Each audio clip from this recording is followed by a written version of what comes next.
اور جب ہم نے موسیٰ سے 40 رات کا وعدہ کیا تو تم نے ان کے پیچھے بچڑے کو معبود مقرر کر لیا اور تم ظلم کر رہے تھے۔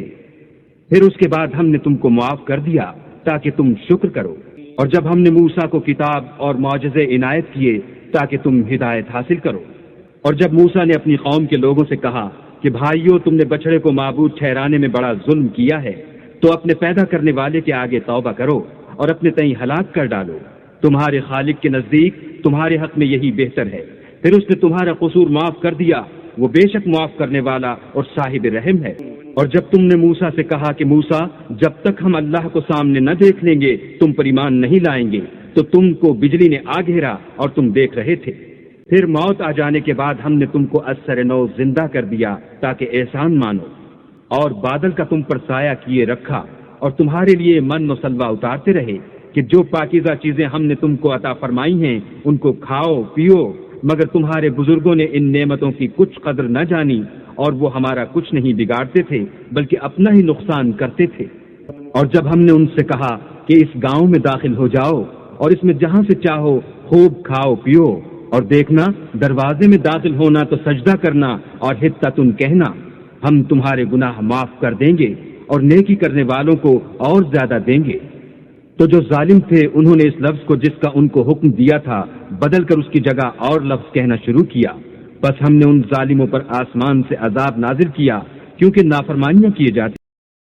اور جب موسیٰ نے اپنی قوم کے لیے اللہ سے پانی مانگا تو ہم نے کہا کہ اپنی لاٹھی پتھر پر مارو۔ انہوں نے لاٹھی ماری تو پھر اس میں سے 12 چشمے پھوٹ نکلے اور تمام لوگوں نے اپنا اپنا گھاٹ معلوم کر کے پانی پی لیا۔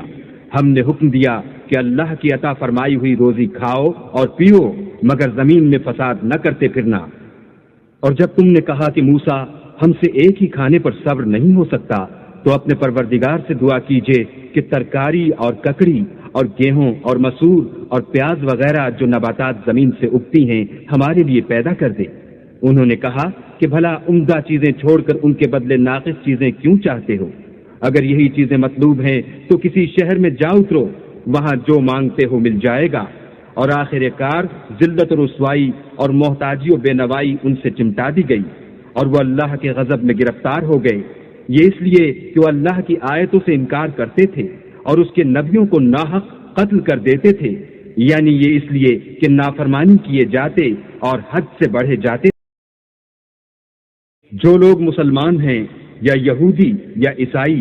یا ستارہ پرست، یعنی کوئی شخص کسی قوم و مذہب کا ہو، جو اللہ اور روز قیامت پر ایمان لائے گا اور عمل نیک کرے گا، تو ایسے لوگوں کو ان کے اعمال کا صلہ اللہ کے ہاں ملے گا، اور قیامت کے دن ان کو نہ کسی طرح کا خوف ہوگا اور نہ وہ غمناک ہوں گے۔ اور جب ہم نے تم سے عہد کر لیا اور کوہ طور کو تم پر اٹھا کھڑا کیا اور حکم دیا کہ جو کتاب ہم نے تم کو دی ہے اس کو زور سے پکڑے رہو اور جو اس میں لکھا ہے اسے یاد رکھو تاکہ عذاب سے محفوظ رہو،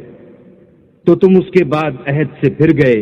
اور اگر تم پر اللہ کا فضل اور اس کی مہربانی نہ ہوتی تو تم خسارے میں پڑ گئے ہوتے۔ اور تم ان لوگوں کو خوب جانتے ہو جو تم میں سے ہفتے کے دن مچھلی کا شکار کرنے میں حد سے تجاوز کر گئے تھے، تو ہم نے ان سے کہا کہ ذلیل و خوار بندر ہو جاؤ، اور اس قصے کو اس وقت کے لوگوں کے لیے اور جو ان کے بعد آنے والے تھے عبرت اور پرہیزگاروں کے لیے نصیحت بنا دیا۔ اور جب موسیٰ نے اپنی قوم کے لوگوں سے کہا کہ اللہ تم کو حکم دیتا ہے کہ ایک بیل ذبح کرو،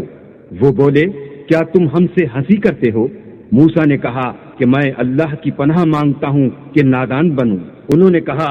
اپنے پروردگار سے التجا کیجئے کہ وہ ہمیں یہ بتائے کہ وہ بیل کس طرح کا ہو۔ موسیٰ نے کہا پروردگار فرماتا ہے کہ وہ بیل نہ تو بوڑھا ہو اور نہ بچڑا، بلکہ ان کے درمیان یعنی جوان ہو، سو جیسا تم کو حکم دیا گیا ہے ویسا کرو۔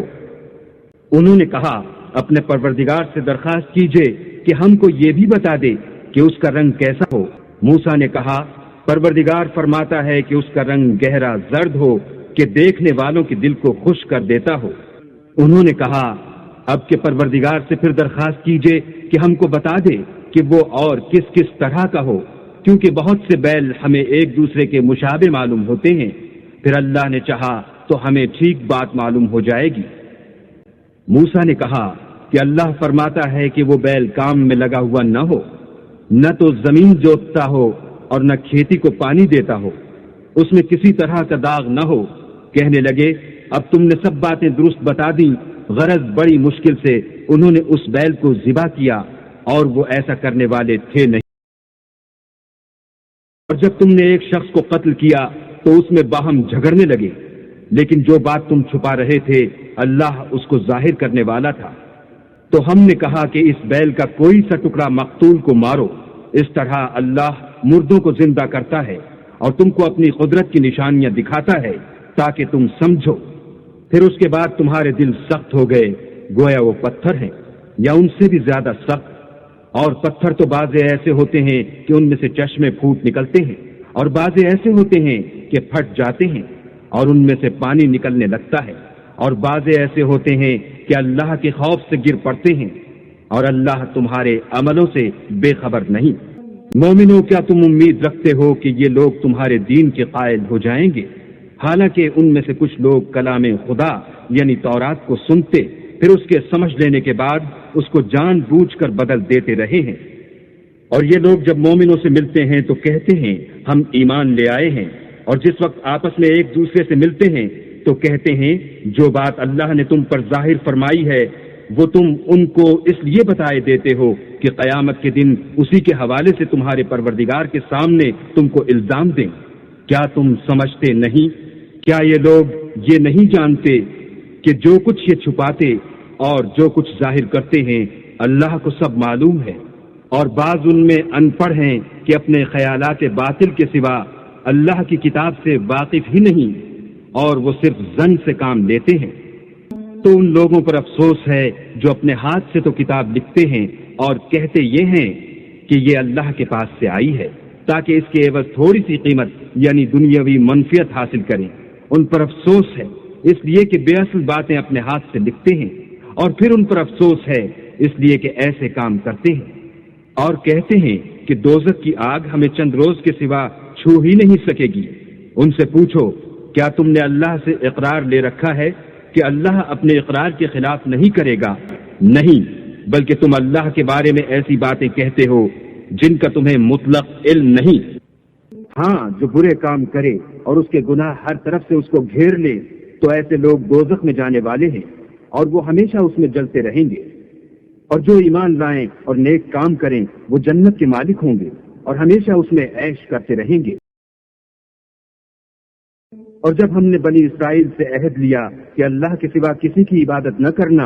اور ماں باپ اور رشتہ داروں اور یتیموں اور محتاجوں کے ساتھ بھلائی کرتے رہنا اور لوگوں سے اچھی باتیں کہنا اور نماز پڑھتے اور زکوٰۃ دیتے رہنا،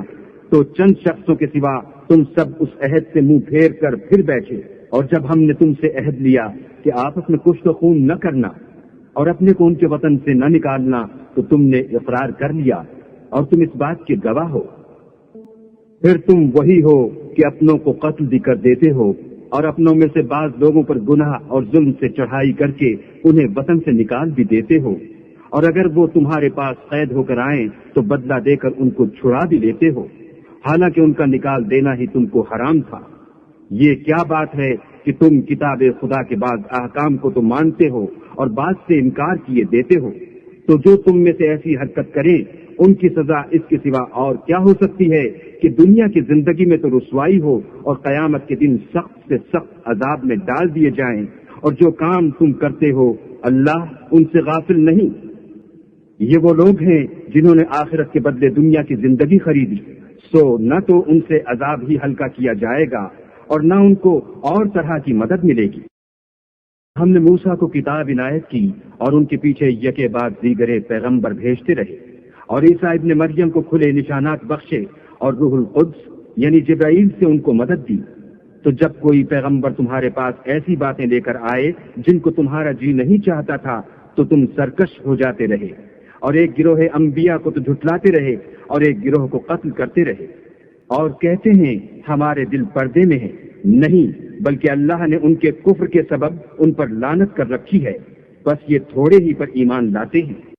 اور جب اللہ کے ہاں سے ان کے پاس کتاب آئی جو ان کی آسمانی کتاب کی بھی تصدیق کرتی ہے، اور وہ پہلے ہمیشہ کافروں پر فتح مانگا کرتے تھے، تو جس چیز کو وہ خوب پہچانتے تھے جب ان کے پاس آ پہنچی تو اس سے کافر ہو گئے۔ بس کافروں پر اللہ کی لعنت۔ جس چیز کے بدلے انہوں نے اپنے تئیں بیچ ڈالا وہ بہت بری ہے، یعنی اس جلن سے کہ اللہ اپنے بندوں میں سے جس پر چاہتا ہے اپنی مہربانی سے نازل فرماتا ہے۔ اللہ کی نازل کی ہوئی کتاب سے کفر کرنے لگے تو وہ اس کے غضب بالائے غضب میں مبتلا ہو گئے، اور کافروں کے لیے ذلیل کرنے والا عذاب ہے۔ اور جب ان سے کہا جاتا ہے کہ جو کتاب اللہ نے اب نازل فرمائی ہے اس کو مانو، تو کہتے ہیں کہ جو کتاب ہم پر پہلے نازل ہو چکی ہے ہم تو اسی کو مانتے ہیں، یعنی یہ اس کے سوا اور کتاب کو نہیں مانتے، حالانکہ وہ سراسر سچی ہے، اور جو ان کی آسمانی کتاب ہے اس کی بھی تصدیق کرتی ہے۔ ان سے کہہ دو کہ اگر تم صاحب ایمان ہوتے تو اللہ کے پیغمبروں کو پہلے ہی کیوں قتل کیا کرتے، اور موسیٰ تمہارے پاس کھلے ہوئے معجزات لے کر آئے تو تم ان کے کوہ طور پر جانے کے بعد بچڑے کو معبود بنا بیٹھے، اور تم اپنے ہی حق میں ظلم کرتے تھے۔ اور جب ہم نے تم لوگوں سے عہد واثق لیا اور کوہ طور کو تم پر اٹھا کھڑا کیا اور حکم دیا کہ جو کتاب ہم نے تم کو دی ہے اس کو زور سے پکڑو، اور جو تمہیں حکم ہوتا ہے اس کو سنو، تو وہ جو تمہارے بڑے تھے کہنے لگے کہ ہم نے سن تو لیا لیکن مانتے نہیں، اور ان کے کفر کے سبب بچڑا گویا ان کے دلوں میں رچ گیا تھا۔ اے پیغمبر ان سے کہہ دو کہ اگر تم مومن ہو تو تمہارا ایمان تم کو بری بات بتاتا ہے۔ کہہ دو کہ اگر آخرت کا گھر اور لوگوں یعنی مسلمانوں کے لیے نہیں اور اللہ کے نزدیک تمہارے ہی لیے مخصوص ہے تو اگر سچے ہو تو موت کی آرزو تو کرو، لیکن ان اعمال کی وجہ سے جو ان کے ہاتھ آگے بھیج چکے ہیں یہ کبھی اس کی آرزو نہیں کریں گے، اور اللہ ظالموں سے خوب واقف ہے۔ بلکہ ان کو تم اور لوگوں سے زندگی کے کہیں حریص دیکھو گے، یہاں تک کہ مشرکوں سے بھی۔ ان میں سے ہر ایک یہی خواہش کرتا ہے کہ کاش وہ 1000 برس جیتا رہے، مگر اتنی لمبی عمر اس کو مل بھی جائے تو اسے عذاب سے تو نہیں چھڑا سکتی، اور جو کام یہ کرتے ہیں اللہ ان کو دیکھ۔ کہہ دو کہ جو شخص جبرائیل کا دشمن ہو اس کو غصے میں مر جانا چاہیے، اس نے تو یہ کتاب اللہ کے حکم سے تمہارے دل پر نازل کی ہے جو پہلی کتابوں کی تصدیق کرتی ہے اور ایمان والوں کے لیے ہدایت اور بشارت ہے۔ جو شخص اللہ کا اور اس کے فرشتوں کا اور اس کے پیغمبروں کا اور جبرائیل اور میکائیل کا دشمن ہو تو ایسے کافروں کا اللہ دشمن ہے۔ اور ہم نے تمہارے پاس سلجھی ہوئی آیتیں ارسال فرمائی ہیں، اور ان سے انکار وہی کرتے ہیں جو بد کردار ہیں۔ ان لوگوں نے جب اللہ سے عہد واثق کیا تو ان میں سے ایک فریق نے اس کو کسی چیز کی طرح پھینک دیا، یا حقیقت یہ ہے کہ ان میں اکثر بے ایمان ہیں۔ اور